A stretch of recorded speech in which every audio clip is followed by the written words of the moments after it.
Olá,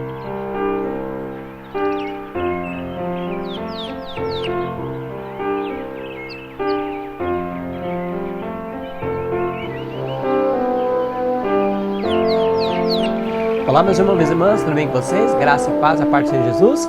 Mais uma meditação para o meu povo e hoje nós vamos meditar em 2 Samuel capítulo 16, verso do 9 ao 12. Então Abisai, filho de Zeruia, disse ao rei: por que esse cão morto amaldiçoaria ao rei, meu senhor? Deixa-me passar e tirar-lhe a cabeça. Disse, porém, o rei: que tenho convosco, filho de Zeruia, por ele amaldiçoar e por lhe ter dito o Senhor amaldiçoa Davi, quem dirá? Porque assim fizesse. Disse mais Davi a Abisai e a todos seus servos: eis que meu filho, que saiu das minhas entranhas, procuram tirar minha vida. Quanto mais ainda esse benjamita. Deixa-o que amaldiçoe, porque o Senhor lhe ordenou. Verso 12: porque o Senhor olhará para a minha aflição e me pagará com bem a maldição desse dia. Olha que tremendo, irmãos. Então Davi era um homem segundo o coração de Deus quando ele se converteu. Um homem que não buscava seus próprios interesses. Mesmo que as pessoas o amaldiçoassem, ele se colocava na mão do Senhor. Ele tinha honra com o nome do Senhor, não pelo seu próprio nome. Quantas vezes, irmão, a gente tenta proteger nosso nome e o nome de Deus a gente joga por terra. Devemos glorificar o Senhor. Devemos defender a palavra do Senhor, a sua verdade somente, e não o nosso nome, a nossa reputação. Comentário do Espírito de Profecia diz assim, ó. Olha que interessante, irmãos, ó. Muito malfeitor tem desculpado seu pecado, apontado para a queda de Davi.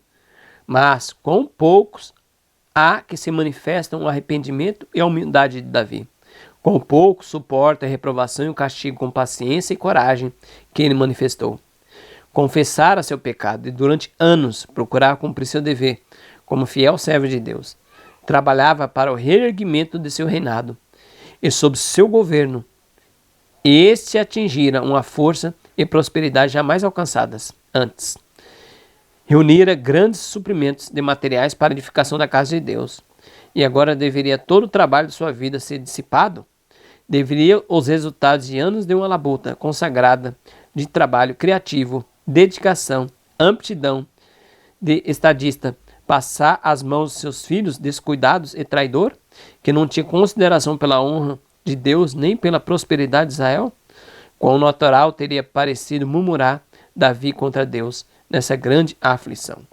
Patriarcas e Profeta, página 545. Então Davi não murmurou, irmão. Quando foi amaldiçoado, ele falou: e se isso vem do Senhor para me castigar?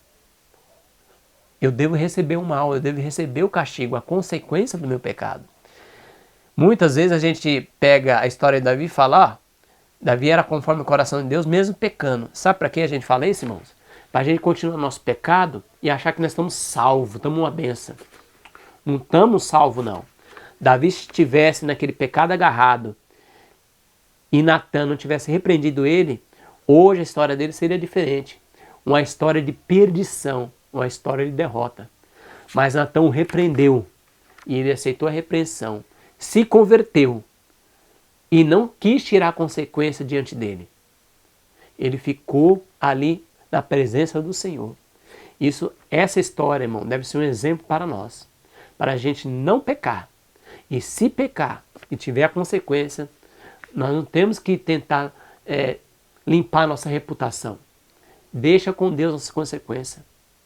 Que a gente sofra essa consequência, mas que possamos estar com a mente limpa perante o Senhor. Louvado seja Deus. Possamos ter esse espírito de Davi, irmãos, se converter verdadeiramente e ser humildes. Que Deus te abençoe. Nós possamos ter um ótimo dia na doce companhia do Senhor Jesus. Somos a luz deste mundo em dor, brilhamos na escuridão, refletiremos a glória de Deus, levando a salvação.